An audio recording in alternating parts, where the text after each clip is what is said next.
الرحمن الرحیم۔ السلام علیکم ناظرین، امید ہے کہ آپ سب ٹھیک ہوں گے۔ آج ہم ماہ رمضان کے بارے میں بات کریں گے، ماہ رمضان کی اہمیت کے بارے میں بات کریں گے، کچھ حدیث بیان کریں گے، کچھ دوسرے انبیاء کے باتیں بیان کریں گے۔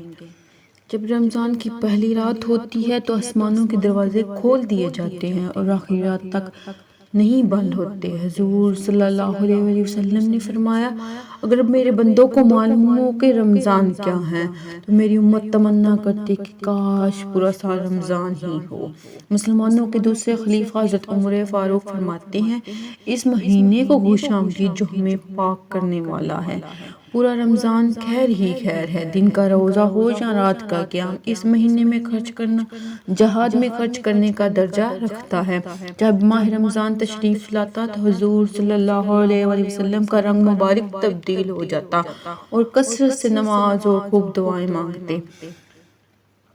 حضور صلی اللہ علیہ وسلم سب سے بڑھ کر سخی تھے، لیکن آپ رمضان میں اور زیادہ سخی ہو جاتے۔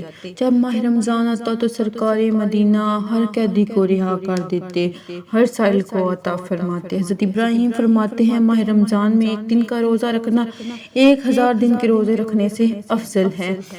نبی صلی اللہ علیہ وسلم نے فرمایا، جس نے رمضان کو پایا اور اس کے روزے نہ رکھے وہ شخص بدبخت ہے۔ جس نے اپنے والدین یا کسی ایک کو پایا اور اس کے ساتھ اچھا سلوک نہ کیا تو وہ بدبخت ہے۔ جس کے پاس میرا ذکر ہو، اس نے مجھ پر درود نہ پڑھا تو وہ بدبخت ہے۔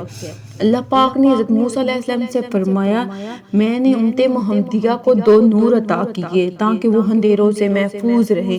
حضرت موسیٰ نے عرض کیا، یا اللہ 2 نور کون سے ہیں؟ ارشاد ہوا، 2 نور، ایک رمضان اور دوسرا قرآن۔ حضرت موسیٰ نے عرض کیا، 2 اندھیرے کون سے؟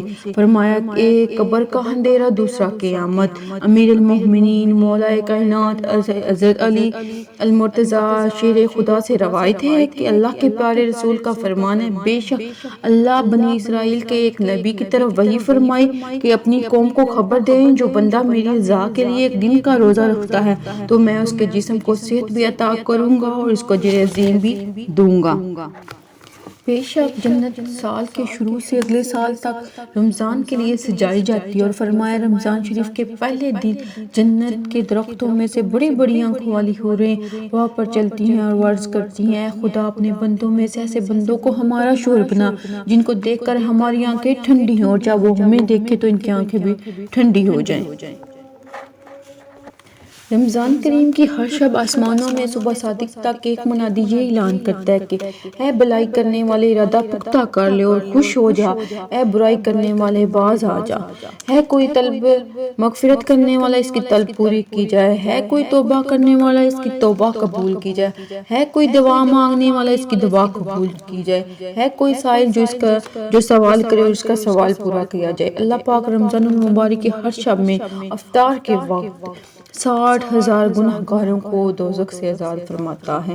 حضور صلی اللہ علیہ وسلم نے فرمایا، ماہ رمضان میں گھر والوں پر خرچ کرنے میں کشادگی کرو، کیونکہ ماہ رمضان میں خرچ کرنا اللہ تعالیٰ کی راہ میں خرچ کرنے کی طرح ہے۔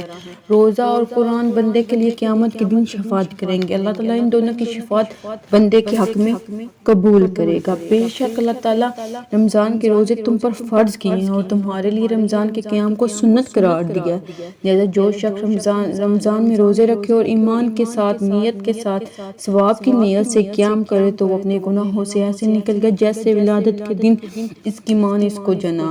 ہر شے کے لیے زکوٰۃ اور جسم کی زکوٰۃ روزہ ہے، روزہ ادا صبر ہے۔ جو بندہ روزے کی حالت میں صبح کرتا ہے، اس کے لیے آسمان کے دروازے کھول دیے جاتے ہیں، اس کے ذات تسبیح کرتے ہیں آسمان اور زمین کے فرشتے، اس کے لیے سورج ڈوبنے تک اس کی مغفرت کے لیے دعا کرتے ہیں۔ رمضان میں ذکر اللہ کرنے والے کو بخش دیا جاتا ہے۔ اس مہینے میں اللہ پاک سے مانگنے والا کبھی محروم نہیں رہتا۔ حضرت محمد صلی اللہ علیہ وسلم نے فرمایا، یہ رمضان تمہارے پاس آ گیا ہے، اس میں جنت کے دروازے کھول دیے جاتے ہیں اور جہنم کے دروازے بند کر دیے جاتے ہیں اور شیاطین کو قید کر دیا جاتا ہے۔ محروم ہے وہ شخص جس نے رمضان کو پایا اور اس کی مغفرت نہ ہوئی۔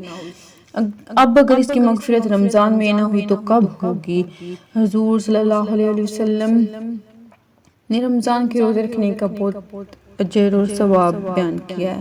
اللہ تعالیٰ نے ارشاد فرمایا روزہ میرے لیے اور اس کا اجر بھی میں خود ہی دوں گا۔